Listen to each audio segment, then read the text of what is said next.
अब हम करेंगे रचना के आधार पर शब्द के भेद।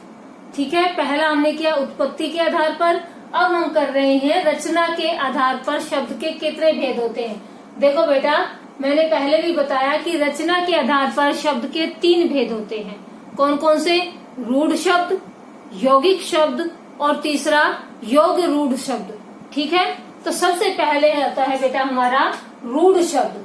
रूढ़ का मतलब होता है बेटा प्रसिद्ध हो जाना। क्या अर्थ होता है? प्रसिद्ध हो जाना, मतलब ऐसे शब्द जो किसी निश्चित अर्थ के लिए प्रयोग किए जाते हैं या उनके लिए प्रसिद्ध हो चुके हैं, तो उनको हम क्या कहते हैं? रूढ़ शब्द कहते हैं। ठीक है, उनका मतलब वही अर्थ पक्का हो गया है, वही अर्थ निकलेगा उनका। ठीक है, तो वो उस अर्थ के लिए रूढ़ हो गए हैं, प्रसिद्ध हो गए हैं, इसलिए ऐसे शब्दों को हम रूढ़ शब्द कहते हैं। जैसे बेटा शेर। अच्छा, जो ये रूढ़ शब्द होते हैं बेटा, जब हम इनके टुकड़े करते हैं तो इनका कोई अर्थ नहीं रहता। जैसे बेटा शेर, इनके टुकड़े नहीं किए जाते इन शब्दों के। तो शेर जो है ये एक किसी चीज के लिए जो है किसी विशेष प्राणी के लिए जो है प्रसिद्ध हो गया है, तो इसलिए इसको हम जो है रूढ़ शब्द बोलेंगे। अब अगर मैं इसके टुकड़े करती हूँ, शे जमा र, तो ना तो कोई इसका अर्थ निकला ना कोई इसका अर्थ निकला। ठीक है ना, तो इनके हम टुकड़े नहीं कर सकते बेटा, क्योंकि इनका जो अगर टुकड़े किए तो इनका कोई अर्थ नहीं निकलता अलग अलग, तो इसलिए इनको हम रूढ़ शब्द बोलते हैं। क्या बोलते हैं? इनको रूढ़ शब्द बोलते हैं। ये अपने उस अर्थ के लिए प्रसिद्ध हो चुके हैं, उसी अर्थ के लिए प्रयोग किए जाते हैं। ऐसे ही मेल। अब मेल शब्द के अगर मैं टुकड़े करूं, मे जमा ल, तो ना मे का कोई अर्थ है ना ले का अपने आप कोई स्वतंत्र अर्थ है, नहीं है ना। तो ये बेटा इन शब्दों के जो रूढ़ शब्द होते हैं, इनके कोई सार्थक टुकड़े नहीं होते हैं। ठीक है, दूसरा ये अपने अर्थ के लिए निश्चित होते हैं, प्रसिद्ध होते हैं, रूढ़ होते हैं। ठीक है, तो मेल, घर, खेत, इस तरह के जो शब्द होते हैं बेटा, ये हमारे रूढ़ शब्द कहलाते हैं। रूढ़ का मतलब प्रसिद्ध हो जाना, या ऐसे शब्द जो अपने एक निश्चित अर्थ के लिए प्रयोग किए जाते हैं और जिनके टुकड़े नहीं हो सकते। ठीक है, जिनका कोई सार्थक टुकड़े नहीं हो सकते हैं, ऐसे शब्द हमारे क्या कहलाते हैं बेटा? रूढ़ शब्द कहलाते हैं। ठीक है, दूसरा होता है बेटा हमारा यौगिक शब्द। यौगिक जैसा कि इसके नाम से पता चल रहा है, जो कि योग से बने हों। योग मतलब जोड़। ठीक है, तो ऐसे शब्द जो 2 या 2 से अधिक शब्दों के मेल से बने होते हैं, वो शब्द हमारे यौगिक शब्द कहलाते हैं। ठीक है, 2 या 2 से अधिक शब्दों के मेल से बनने वाले शब्द जो है वो बेटा यौगिक शब्द कहलाते हैं। कैसे? उदाहरण देखो बेटा, जैसे रसोई घर। अब रसोई घर जो है बेटा 2 शब्दों से बनकर मिला ना। अब इसके मैं टुकड़े करती हूँ तो शब्द बनेगा रसोई जमा घर। बन गया ना बेटा, 2 टुकड़े बन गए। इसका अपना अर्थ है, इसका अपना अर्थ है, लेकिन 2 शब्दों के मेल से एक शब्द बना, और ये जो एक शब्द है वो हमारा क्या कहलाएगा? यौगिक शब्द कहलाएगा। ठीक है, और यही यौगिक शब्द जो है बेटा, ये भी अपने अर्थ के लिए रूढ़ हो जाते हैं बाद में। ठीक है, तो रसोई घर मतलब रसोई जमा घर, रसोई घर। ऐसे ही स्नान घर, स्नान जमा घर, स्नान घर। 2 शब्दों के योग से एक शब्द बना, इसलिए इसको हम क्या कहेंगे? यौगिक शब्द कहेंगे बेटा। ऐसे ही विद्यालय, विद्या जमा आलय। विद्या का मतलब होता है पढ़ाई, आलय मतलब घर, पढ़ने का जो विद्या का जो घर है वो कहलाता है विद्यालय। ठीक है, ऐसे ही अनाथालय, जहाँ अनाथ बच्चों को रखा जाता है, अनाथ बच्चों का घर अनाथालय। तो बेटा 2 शब्दों के योग से जब एक शब्द बनता है, वो शब्द हमारा क्या कहलाता है? यौगिक शब्द कहलाता है। ठीक है बेटा, समझ में आया रूढ़ शब्द और यौगिक शब्द। अब इसके बाद बेटा एक तीसरा इसका जो भेद है वो है हमारा योग रूढ़ शब्द। क्या है बेटा? योग रूढ़ शब्द। देखो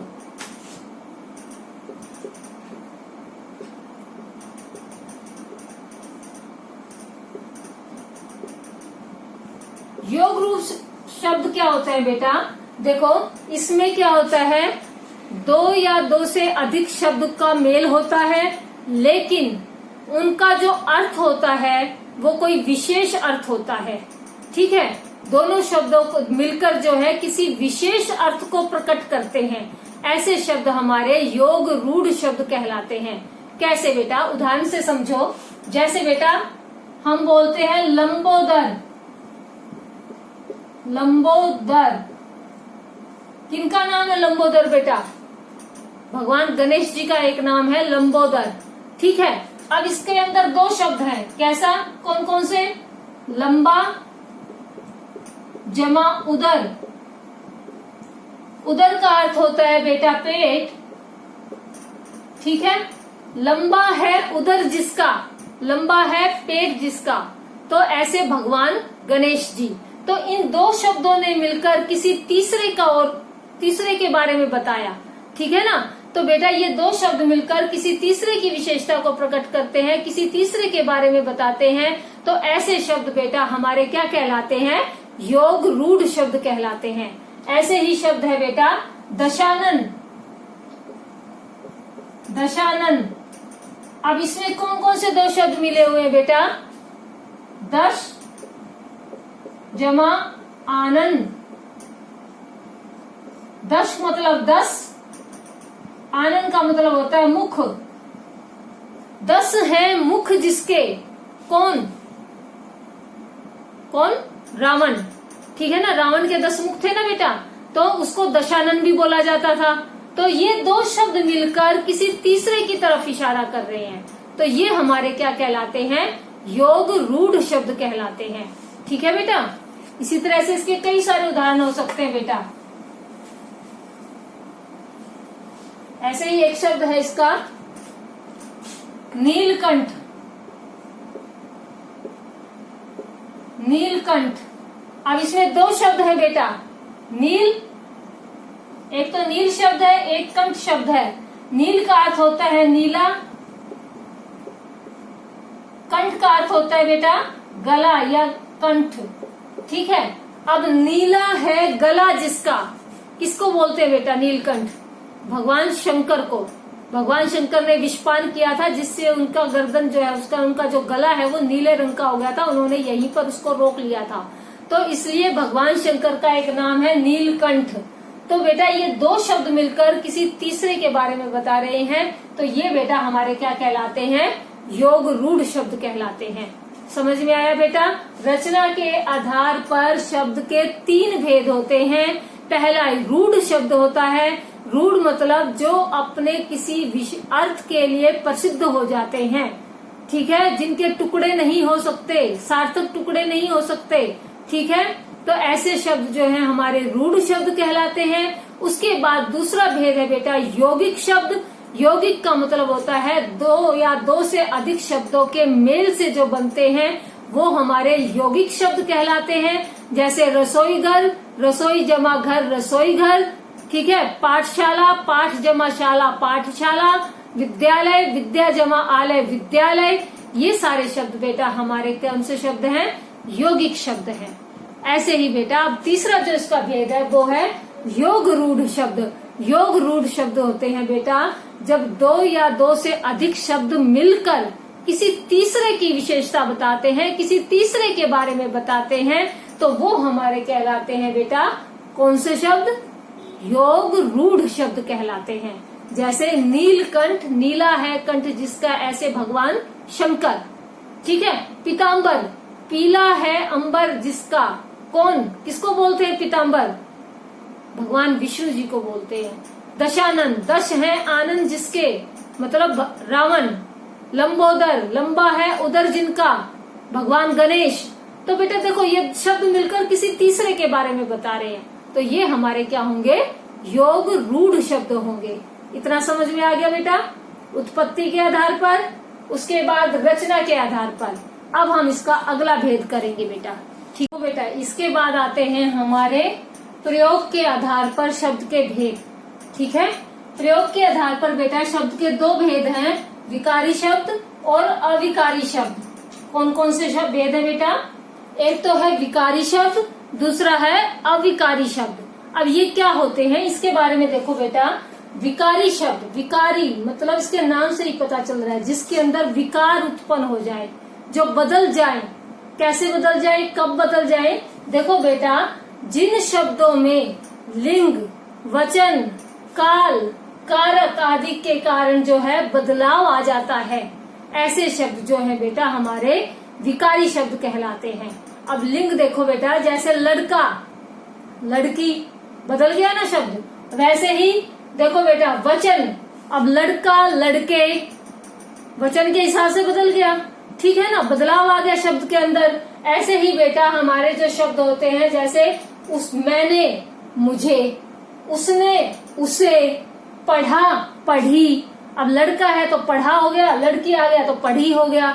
तो बेटा ये जो शब्द हैं जो लिंग, वचन, कारक, काल के आदि के अनुसार जो है अपने रूप को बदल लेते हैं, ऐसे शब्दों को हम विकारी शब्द कहते हैं। विकारी मतलब जिनमें विकार उत्पन्न हो जाता है, जिनमें बदलाव हो जाता है, वो शब्द जो है बेटा हमारे विकारी शब्द कहलाते हैं।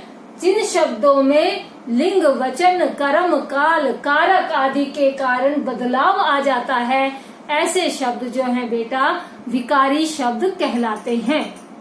समझ में आया?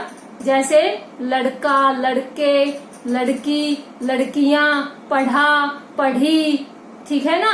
इस तरह से जो बदलाव आ जाता है बेटा, लिंग के अनुसार बदलाव आ गया, क्रिया के अनुसार, जैसे काल है, काल के हिसाब से बदलाव आ जाता है, ठीक है। और जैसे हमारे जो है वचन है, वचन के हिसाब से लड़का का लड़के बन जाता है। तो इस तरह से जब बदलाव आ जाता है तो बेटा ये जो शब्द हैं ये हमारे क्या कहलाते हैं? विकारी शब्द कहलाते हैं। जिन शब्दों में लिंग, वचन, कारक व काल आदि के कारण बदलाव आ जाता है, वो शब्द हमारे विकारी शब्द कहलाते हैं। समझ आया बेटा? अब दूसरा जो इसका भेद है वो है अविकारी शब्द। क्या है बेटा? अविकारी शब्द। अब देखो विकार का उल्टा क्या बना? अविकारी। विकारी, अविकारी, विलोम शब्द बन गया ना। अब विलोम मतलब इसका अर्थ भी उल्टा निकलेगा, अर्थ भी इसका अलग होगा। विकारी मतलब जिसमें बदलाव आ जाए, अविकारी मतलब जो बदले ना, जिसमें बदलाव ना आए, ठीक है ना। तो बेटा ऐसे शब्द जो लिंग, वचन, काल, कारक आदि के कारण बदलाव नहीं होता, किसी भी वजह से उन शब्दों में बदलाव नहीं होता, जैसे हैं वैसे ही प्रयोग किए जाते हैं हर स्थिति के अंदर, तो बेटा वो हमारे क्या कहलाते हैं? अविकारी शब्द कहलाते हैं। जैसे और, सामने, भीतर, तथा, किंतु, लेकिन, आह, वाह, अरे, ठीक है, टीम, तेज। अब देखो बेटा, वह बहुत तेज दौड़ता है, राम बहुत तेज दौड़ता है। अब राम की जगह अगर मैं सीता लगा दूं, सीता बहुत तेज दौड़ती है। अब देखना, जरा ध्यान देना बेटा, एक मिनट देखो, राम तेज दौड़ता है,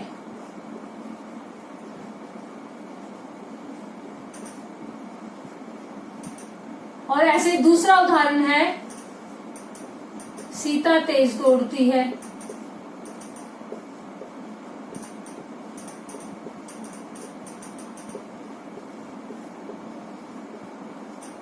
अब राम क्या है बेटा? यहाँ पे पुल्लिंग शब्द है राम, और सीता क्या है? स्त्रीलिंग है। अब देखो बदलाव कहाँ आया? राम तेज दौड़ता है, सीता तेज दौड़ती है। क्या तेज शब्द में बदलाव आया बेटा दोनों वाक्यों में? राम तेज दौड़ता है, सीता तेज दौड़ती है। क्या तेज शब्द बदला? नहीं बदला ना। तो ये हो गया हमारा अविकारी शब्द। अब राम तेज दौड़ता है, दौड़ता है। अब राम तेज दौड़ता है, यहाँ पे क्रिया किसके हिसाब से लगी? राम, जो पुल्लिंग है तो पुल्लिंग की ही क्रिया लग गई, ठीक है। अब यहाँ पे अगले वाक्य में मैंने लिखा सीता तेज दौड़ती है, और सीता क्या है? स्त्रीलिंग है, ठीक है। तो दौड़ना शब्द के अंदर बदलाव आ गया, वो उसके हिसाब से चेंज हो गई, दौड़ती है। तो इनमें बदलाव आया ना बेटा, तो जो बदल जाए वो विकारी, जो ना बदले वो अविकारी। तेज जो शब्द था ये दोनों में एक जैसा रहा, तो इसलिए बेटा ये अविकारी शब्द है, ठीक है।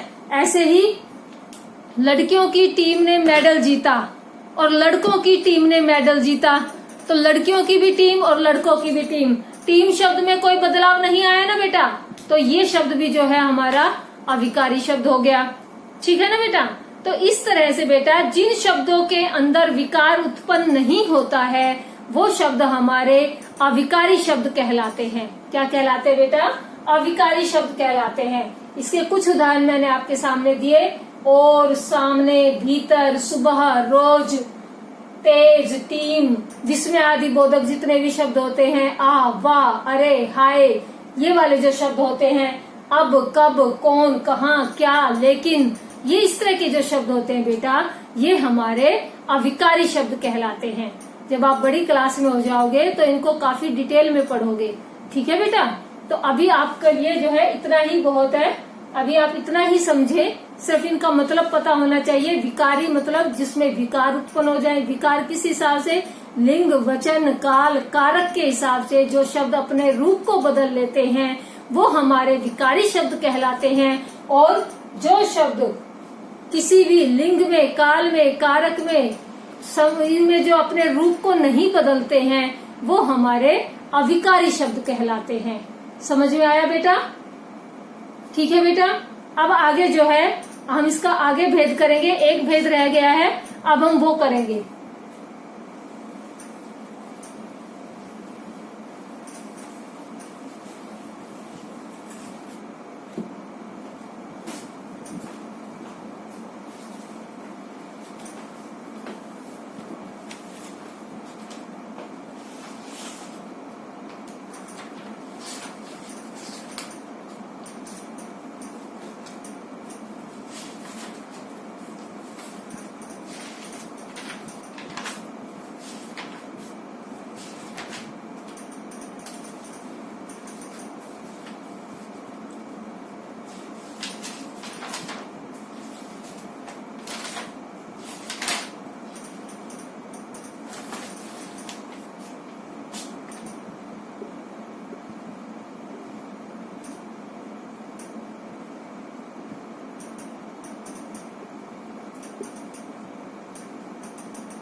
जो भेद है बेटा वो भेद है हमारा अर्थ के आधार पर।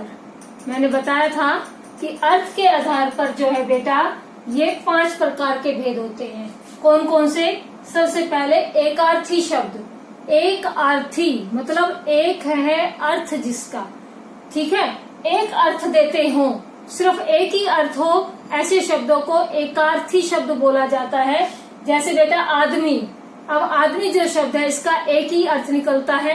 दया, ये भी एक अर्थ वाला है। हिंदी, इसका भी एक ही अर्थ निकलता है और कोई अर्थ नहीं निकलता। बादल, ये भी एक अर्थ के लिए प्रयोग किया जाता है।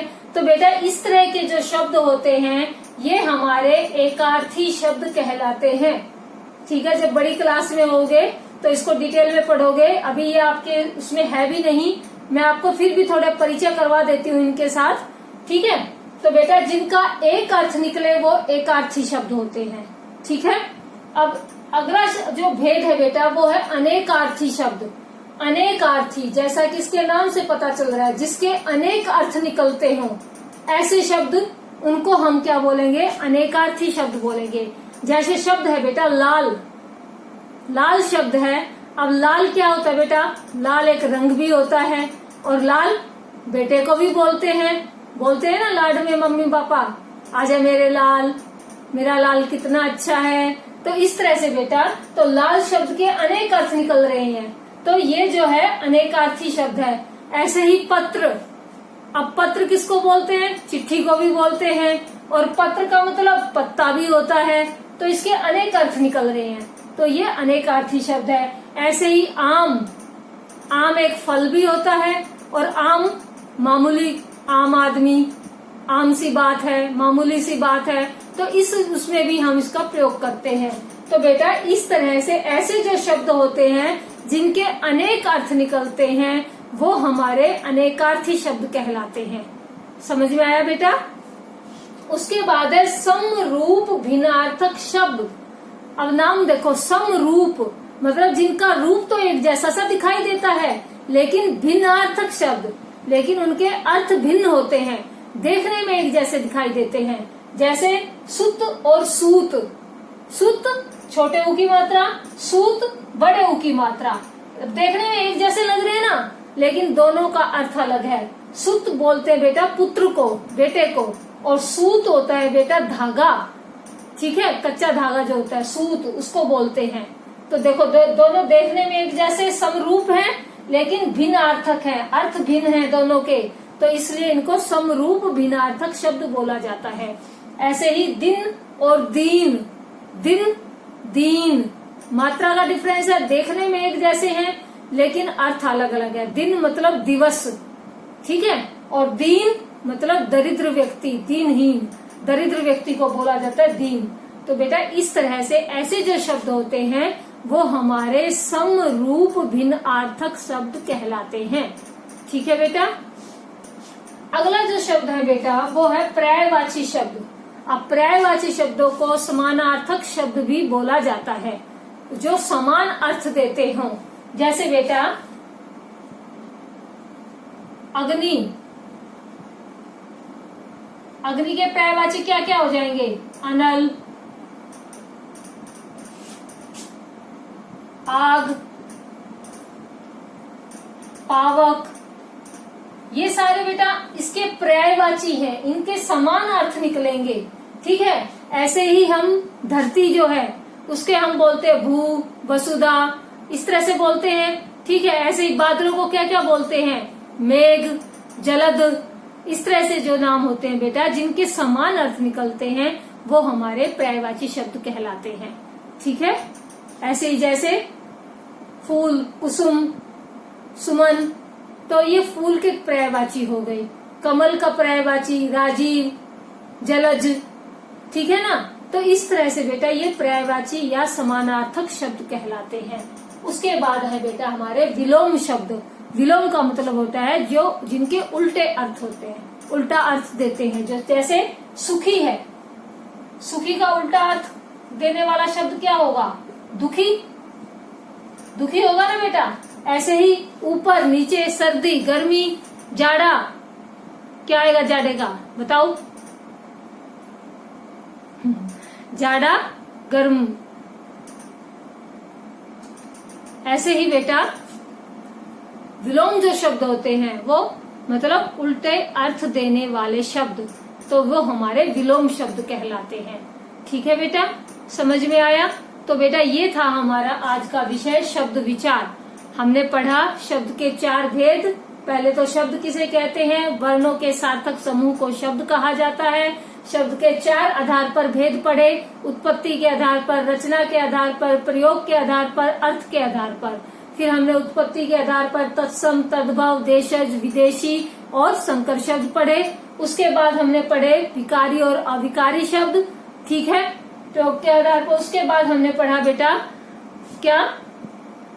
रचना के आधार पर या बनावट के आधार पर जो है हमारे रूढ़, यौगिक और योग रूढ़ शब्द। फिर अर्थ के आधार पर पढ़े हमने एकार्थी, अनेकार्थी, समरूप, पर्यायवाची और विलोम शब्द। तो बेटा ये था हमारा आज का विषय। आशा करती हूँ आपको समझ आ गया होगा। बेटा कोई भी डाउट हो तो आप जो है कक्षा के अंदर आप मेरे से पूछ सकते हैं। ठीक है बेटा। तो आज का हम यहीं पर विराम देते हैं इस विषय को। ठीक है बेटा, आज के लिए इतना ही। आपका दिन शुभ हो।